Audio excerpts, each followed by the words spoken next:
imeteguka. Sasa miguu gani? Nikapata akili baada. Tumsifu Yesu Kristo. Tumsifu Yesu Kristo. Mwambie jirani yako, jiandae vizuri kwa Pentekoste mpya mwaka huu. Mwambie asikie vizuri. Jiandae vizuri kwa Pentekoste mpya mwaka huu. Sio tunaimba tu kwa maneno. Zilitiririka. Zinatirikia wapi? Wewe unaimba zinatiririka kwa wenzako. Kwa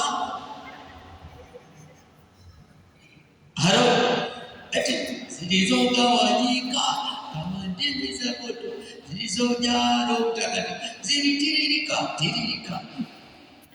Unaimba zitiririke kwa wenzako, wakati wewe umetoka kwa mchepuko. Zinatiririkaje?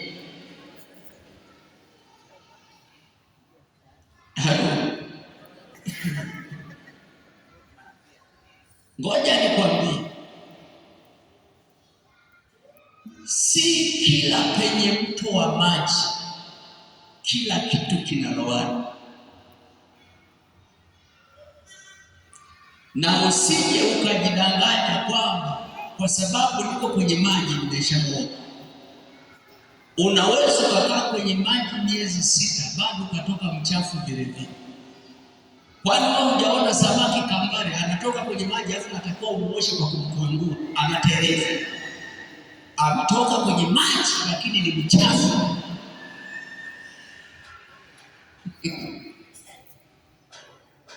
Jiwe linaweza likakaa katikati ya maji miaka nenda rudi. Ukilichomoa namna hiyo ukaliweka pale nje kwenye jua, dakika 5 uweze kuamini lilikuwa kwenye maji. Ila litakachokuonyesha ni uchafu wa rangi ya kupitiwa na maji. Haina maana kuwa Mkristo Mkatoliki tu kwa jina ndio kuwa tayari. Muulize jirani yako, ujumbe umeupata? Usiwe kama jiwe katikati ya maji. Na kuna watu wazuri, sisi ni Wakristo wa Katoliki, ili kanisa mama kongwe. Ni kweli kabisa kongwe, lakini malizia mwenyewe. Na ndio maana mwana mpotevu kwenye Injili ya Luka sura ya 15, mwana mpotevu sura ya 15 kuanzia aya ya 11, maandiko yanatuambia kwamba huyu kijana alipozingatia moyoni kwamba amekosa, akachukua hatua. Ndugu zanguni, swala si nimefanya mabaya mangapi nikiwa ndani ya kanisa. Swala ninaposikia ninachukua uamuzi gani. Ukisikia Mungu anasamehe na kusahau kadiri maandiko yalivyoandikwa, Mungu hafanyi tofauti. Na tukisoma kwa Yoeli anasema leo mkisikia sauti usifanye migumu kuwa mioyo kuwa migumu. Maana tukisikia sauti nachukua hatua ya kuamua kwamba kuna uwezekano wa kuishi maisha tofauti na niliyozoea. Nikaamua kuishi Kristo kwa kumaanisha Roho Mtakatifu nisaidie. Na ukaanza kuona unashinda. Baba anasema huwezi hivi, huwezi kushinda. Binadamu peke yangu siwezi. Na Mungu anaanza na kiu ya mtu ndani yake. Ukiweka nia, Mungu anaangalia kilichoko ndani ya moyo wako, alafu anaithibitisha ile nia yako ili uone Mungu ana nguvu au la. Kwa ndugu zanguni, jioni ya leo muda wetu umesogea. Tusome tu kidogo kwenye Injili ya Luka 15 tunapokwenda kumalizia. Kuanzia aya ya kwanza unaweza ukasoma mpaka 22 au 32 au ukasoma mpaka mwisho ukipata muda. Na yeye anasema Akasema, naanza hivi ile mfano wa mwana mpotevu aliyepatikana tena. Anasema akasema, mtu mmoja alikuwa na wana wawili. Yule mdogo akamwambia babaye, baba, nipe sehemu ya mali inayoniangukia. Akamgawia vitu vyake. Hata baada ya siku si nyingi, yule mdogo akakusanya vyote, akasafiri kwenda nchi ya mbali, akatapanya mali zake huko kwa maisha ya uasherati.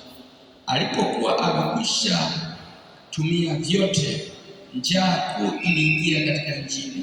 Yeye naye akaanza kuhitaji. Akaenda akashikamana na mwenyeji mmoja wa nchi ile, naye akampeleka shambani kwake kulisha nguruwe. Akawa akitamani kujilisha kwa maganda waliokula nguruwe, wala hapana mtu aliyempa kitu. Alipozingatia moyoni mwake, akasema, ni watumishi wangapi wa baba yangu wanaokula chakula na kusaza, na mimi hapa ninakufa kwa njaa. Sasa ile aya 18 anasema, nitaondoka nitakwenda kwa baba yangu na kumwambia, baba, nimekosa juu ya mbingu na mbele yangu. Inaendelea. Ni stori ya mwana mpotevu ambayo inatoa mafundisho.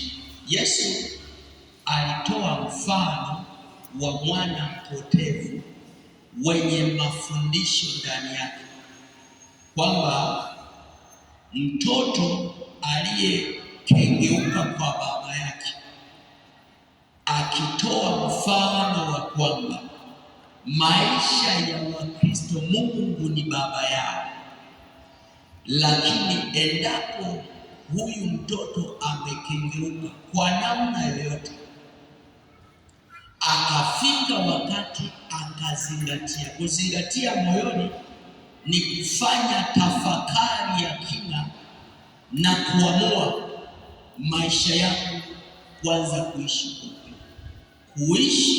Ukristo wenye maana unaoleta matokeo, usio Ukristo wa kuonekana peke yake, usio wa kuigiza.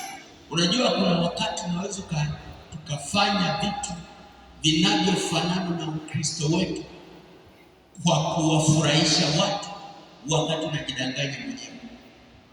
Yaani watu wanione Mkristo mzuri, lakini ukweli unajimaliza mwenyewe. Sasa huyu kijana baada ya kutambua makosa yake, anasema akazingatia moyoni, akasema, hapana, nyumbani kwa baba yangu kuna kila kitu. Na ndugu zangu, ni moja ya mambo tunayoyapoteza kwa Mungu, tukiachana kuishi na mapenzi ya Mungu, tukiondokewa na pendo la Roho Mtakatifu ndani yetu. Moja ya mambo yanayoondoka, amani, furaha. Kwa sababu asili ya Mungu, furaha, amani, upendo, na matunda ya Roho kwenye Galatia yapo yote. Lakini ukiona ndani yako kupenda kumepungua, furaha imepungua, amani imepungua, ujue kabisa kuna kitu cha kimungu kimepungua, kwa sababu mambo ya kimungu hayawepo kwa mtu kwa uwepo wa vitu.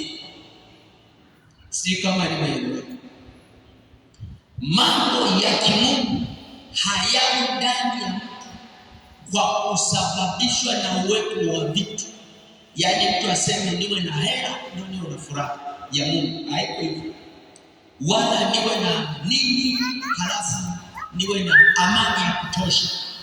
Amani ya Mungu inakuwepo kwa watu, hata kama jioni ajui atakula nini.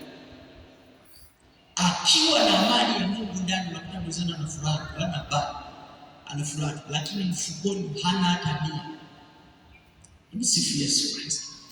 Kwa hiyo mambo ya nje si rahisi ya yakaakisi au yakavuta mambo ya ndani, japo mambo ya ndani kwa hatua zake yanaweza yakasababisha uwepo wa mambo. Sasa huyu kijana akaamua kwamba mimi sasa ngoja nirudi kwa baba yangu. Kurudi kwa baba ni jambo la kiroho, ni tendo la roho, ni tendo la moyo, kwamba haya maisha ya namna hii ninaamua leo kubadilika. Si lazima niishi hivyo ndio niwe mtu. Unaamua tu, unasali, si Roho Mtakatifu, soma maandiko matakatifu, mtu akutafakari, unakuta zile tabia zisizofaa ndani ya moyo wa mtu zinaisha taratibu. Hasira zinaanza kupungua taratibu, chuki na watu. Kuna watu ni Wakristo lakini ana chuki karibu mtaa mzima amegombanisha. Kama hajashirikisha mabaya ya mtu, yeye siku hajaenda vizuri. Tena dada moja anasema siku moja anasema, mimi ilikuwa kama sijaenda kupiga umbea hata nikila chakula hakishuki. Yaani kabla hajaenda kulala atamtafuta hata mtu tu mmoja amuongopee tu, ndio moyo wake utulie. Hapo ndo anajikuta sasa siku imeenda vizuri. Kanisani naenda, mazingira na komunika na mambo. Ndugu zangu, tunapoendelea na tafakari na kusali na kuomba, Mungu atusaidie siku hizi, angalau kila mtu ndani ya moyo wake aweze kufanya mabadiliko ya kina ambayo kanisa linaita metanoia, yaani kubadilisha mwelekeo kutoka mwelekeo wa maisha yako. Basi nianze kuishi sasa kama Mkristo aliyejawa na Roho Mtakatifu. Tumsifu Yesu Kristo. Atukuzwe Baba.